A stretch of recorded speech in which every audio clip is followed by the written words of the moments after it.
In a world sculpted by instinct, a new consciousness begins to stir, a quiet dawn breaking across the primordial plains of Africa. This is the story of a journey, not of one, but of a family, a species, standing at the precipice of becoming human. Their world is a tapestry of endless bounty and sudden, brutal danger, where every sunrise brings both promise and peril. Survival is a constant negotiation with the wild, a pact written in the dust by the silent laws of nature. But the greatest challenge is not the hunger in their bellies, but the fear that stalks them in the tall grass. An ancient predator, the embodiment of nature's raw power, encounters the fragile future of this nascent tribe. In this moment, a father's instinct ignites. He becomes a shield, not of hardened steel, but of sheer will and desperate courage. A mother watches, her heart fracturing, clutching the very reason for this fight, the next generation, the continuity of their small, flickering flame. But courage alone is not enough against the overwhelming force of the wild. Loss as a harsh teacher in this ancient land.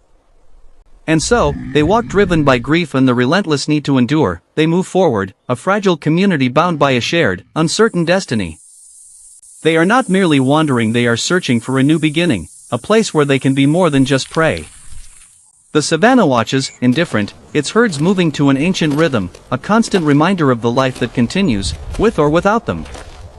For the mother and child, every shadow is a threat, every gust of wind a whisper of the danger that took their protector. But from the ashes of loss, a new resolve is forged. The men rise, their gait now filled with a different purpose. They are no longer just gathering, they are hunting. Their eyes scan the horizon not with fear, but with focus. A plan is forming. Intellect is awakening, turning simple branches into extensions of their will, the first tools in a war for survival. They track their quarry, a silent language of gestures and glances binding them into a single, coordinated entity. This is the birth of the pack. They move with the land, becoming one with the grass, their shared thought driving them towards a common goal. The hunt is more than a quest for food, it is a declaration, a statement that they will not simply endure the world, they will shape it. Patience, strategy, and cooperation, these are the new weapons, sharper than any claw or fang. And with a final, unified surge, they claim their prize of victory, not of brute strength, but of a budding, collective mind. This triumph brings sustenance, and with it, a moment of peace for the one who carries the future. Yet, the shadow of the predator remains, a scarred and relentless king of this domain, a reminder that their struggle is far from over. The weight of their success is carried on their shoulders, a communal effort that feeds the entire tribe. In this shared labor, the bonds of their society are strengthened. They are no longer isolated individuals, but one body, one tribe. The spoils are brought back, a promise of life, a testament to their growing mastery over their world. And in the quiet aftermath, a simple touch conveys a world of emotion, relief, gratitude, a deepening connection. But the day's hunt is only half the battle. As dusk approaches, they must prepare for the cold and the dark. They gather wood, another collective task, another step towards building a true home in the wilderness. And then, a spark, an accident, perhaps, or a moment of profound discovery, friction gives birth to a flicker of light. One mind, focused and curious, nurtures this small miracle, feeding it, learning its secrets. It is a moment that will change everything. A captured star, a piece of the sun brought down to earth. This is fire. With fire, they push back the night. They find warmth, and more importantly, they find a new kind of safety. The predator, once the undisputed ruler of the dark, now hesitates at the edge of this new, human-made light. Around this hearth, the tribe gathers. The fire becomes the heart of their community, a central point of their existence. And with the fire comes a new innovation, cooked meat, a discovery that will fuel their growing brains, accelerating their journey. The taste is a revelation, the energy it provides, a catalyst for further thought and exploration. Sharing this meal, they share more than food, they share stories without words, they share a sense of belonging. For the first time, they are not just surviving, they are living, they are building a culture, one meal, one fire at a time. A man stands and walks towards the woman and child, a simple act of providing, of caring, that cements the foundation of family. They are a unit, protected by the tribe, warmed by the fire, sustained by the hunt. A new social order is born. The running that was once fueled by fear is now replaced by a different energy, a dance of joy, a celebration of life around the fire. The lion, still a powerful force, now seems a distant threat, held at bay by the light of human ingenuity. And in the quiet moments, a mother can now offer her child not just milk, but the promise of a safer world. Their tears of sorrow are slowly being replaced by the determined gaze of survivors who are becoming masters of their own fate. The cycle repeats: the hunt, the fire, the community, each rotation strengthening their hold on this world. They have learned that together, with tools and with fire, they are stronger than the beasts that roam the plains. They are a people of the savannah, their story written not in stone, but in the embers of their first fires. The man who once faced the lion alone now stands with his tribe, their collective strength a fortress. Fear has not vanished, but it has been transformed into caution, into strategy, into the wisdom of a people who have learned to fight back. They will face the darkness again, but now, they carry their own light, a torch passed from one generation to the next.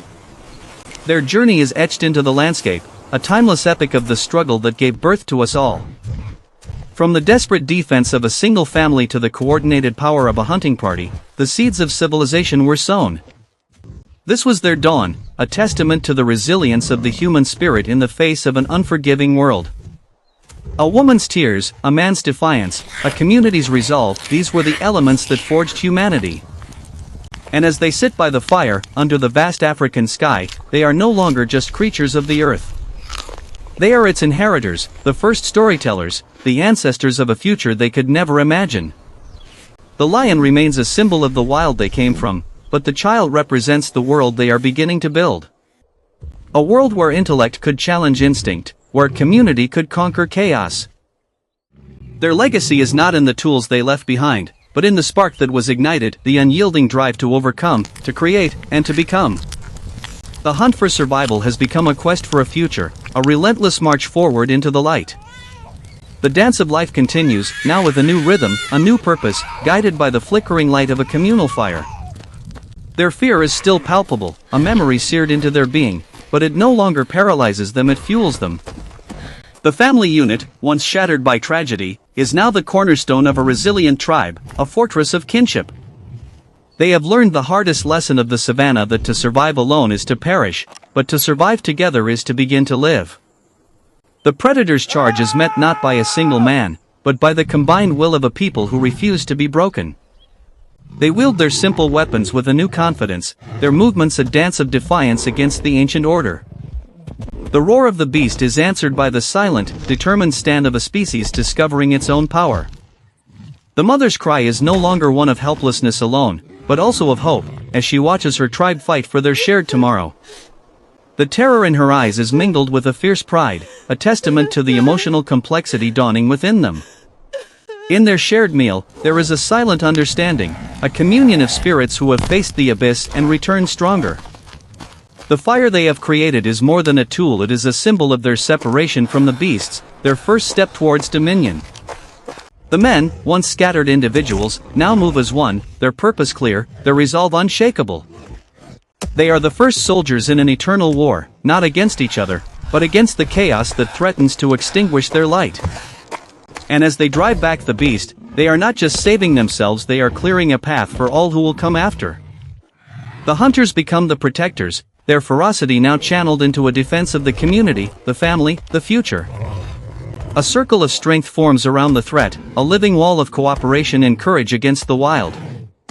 The battle is a brutal ballet, a clash between the old world of instinct and the new world of coordinated thought.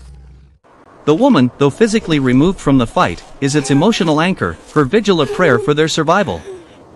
Her tears water the seeds of their new world, a world where empathy and protection are paramount. The battle subsides, the threat recedes, leaving a quiet understanding in its wake they have endured. In the aftermath, the comfort offered is not just a gesture, but a foundational act of their evolving humanity. And on this vast, ancient stage, the human story, in all its terror and beauty, has truly begun.